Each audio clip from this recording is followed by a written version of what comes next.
In Washington, the battle over aid to Israel remains a contentious issue among lawmakers. Top House Republicans spent the weekend defending billions in proposed cuts to the IRS, part of a standalone Israel aid package. The House voted last week mostly along party lines to pass the bill, which does not include any funding for Ukraine in its ongoing war with Russia. NBC News Capitol Hill correspondent Ryan Nobles joins us now. So, Ryan, the standalone House bill would provide more than $14 billion of aid to Israel. Senate Democrats say it has no chance of passing. If somehow it did, President Biden has said he would veto it. So what are we hearing now from the new House Speaker, Mike Johnson, about where things stand when it comes to all this aid overseas? Well, Joe, he seems pretty insistent that any sort of funding package from Israel is going to have, for Israel, I should say, is going to have to be offset with spending cuts in other areas. He's targeted this plan to expand the number of IRS agents in order to collect taxes that the federal government needs. And that's something that senators have basically said that they're not interested in. So it's likely the Senate will pretty much ignore the House package and then just send back a package of their own that could include funding for other areas. But that will be the big question when it heads back to the House. How will Speaker Johnson respond? And he's already previewing how that may happen. Take a listen.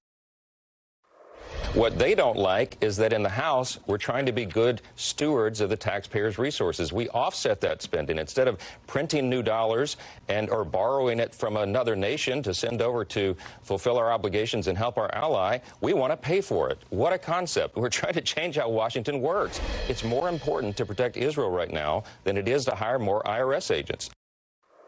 Now, it's important to point out that the Congressional Budget Office actually said that cutting those IRS agents would actually increase the deficit, not make it better. So that's something that's up for debate right now. But as it stands right now, Joe, it seems very unlikely that the bill that passed the House is the bill that will ultimately become law. So, Ryan, we know the president, Senate Democrats, they say they support this broader $106 billion aid package, which would help both Israel and Ukraine, plus funding for U.S. border operations. I'm going to try to tap your expertise on Capitol Hill here. What do you think it's going to take to get something that both the House and the Senate will pass?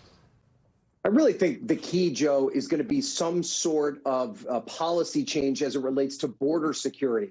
That seems to be an area where you could get conservatives to get on board with something along those lines because it's something that they really care about. And while you've seen some House Republicans in particular be reluctant to continue funding for Ukraine, they are insistent that changes seriously happen along the southern border. And while the administration, Senate Democrats have been interested in funding increases for border security, it's the policy changes that conservatives really care about. And there could be an openness in the White House to policy changes as well. So that'll be the key negotiating tactic I think you'll see in the Senate in the coming weeks. Whether or not it's a package that can get enough support in the House is something that remains an open question. All right. Ryan Nobles, good to have you with us this morning. Thank you.